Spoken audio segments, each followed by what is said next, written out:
Nouveau point sur l'économie avec le MEDEF. Nous avons Marine Cocan, déléguée générale du MEDEF Savoie. Marine, bonjour. Comment va vos équipes? Bon, tout va bien, nous sommes toutes en télétravail, mais sur le pont pour aider les entreprises. Très bien. Alors justement, il y a fort à faire et j'imagine que vous êtes adapté à cette situation. Alors, on revient cas par cas sur les mesures que vous avez mises en place. Tout d'abord, j'imagine une cellule de crise. Alors, effectivement, il y a 15 jours, quand la crise a démarré, nous avons commencé à répondre à nos adhérents au fil de l'eau sur différentes questions. Et puis, on s'est rendu compte qu'il y aurait une demande plus large que ça, pas forcément des entreprises qu'on connaissait. Donc, nous avons créé une cellule de crise pour répondre à toutes les problématiques, ce qui nous a permis d'être en contact avec de nombreuses entreprises et de les redispatcher éventuellement sur leurs branches ou sur les consulaires, parce qu'elles n'ont pas forcément ce réflexe-là, et puis de les orienter vers notre cellule juridique quand il y en avait besoin. Rappelons le nombre d'adhérents que le MEDEF Savoie a aujourd'hui. Alors, nous avons 150 adhérents en adhésion directe et puis nous avons les principales branches professionnelles du département de la Savoie. Donc, sur nos 150 adhérents, on a décidé de tous les appeler pour faire un petit bilan de l'ensemble des mesures, aussi bien RH que financières, qui sont à disposition aujourd'hui.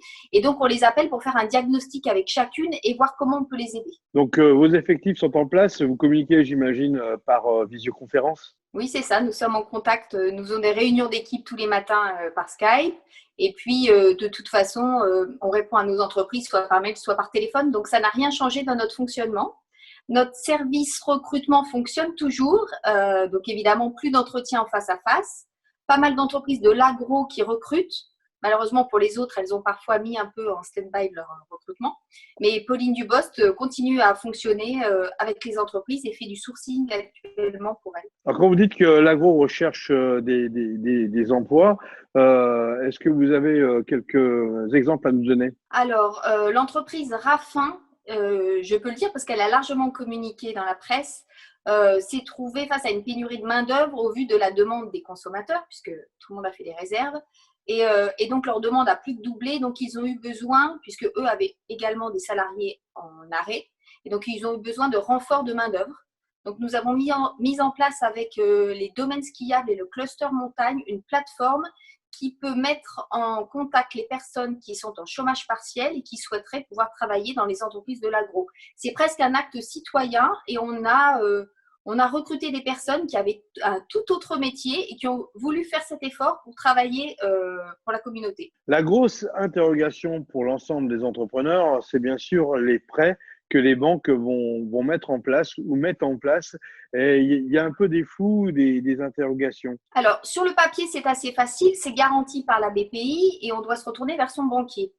Dans les faits, il s'avère que c'est un peu plus compliqué et donc Bernard Follier, notre président, a souhaité mettre en place un comité de banque qui pourrait accompagner tous les adhérents, mais pas seulement, dans la constitution de leur dossier de prêt.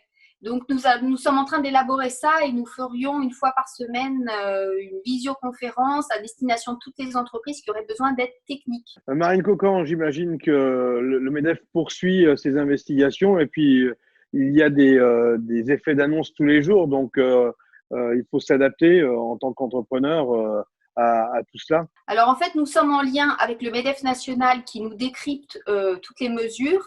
J'ai envie de vous dire, c'est quasiment heure par heure qu'on reçoit des informations, une ordonnance, un décret, et puis nos entreprises sont très demandeuses parce que voilà, ça évolue tout le temps. Donc en fait, on est sur le pont quasiment 24 heures sur 24. Eh bien, bon courage et bon travail confiné, si je puis dire. À très bientôt, Marine Cocan.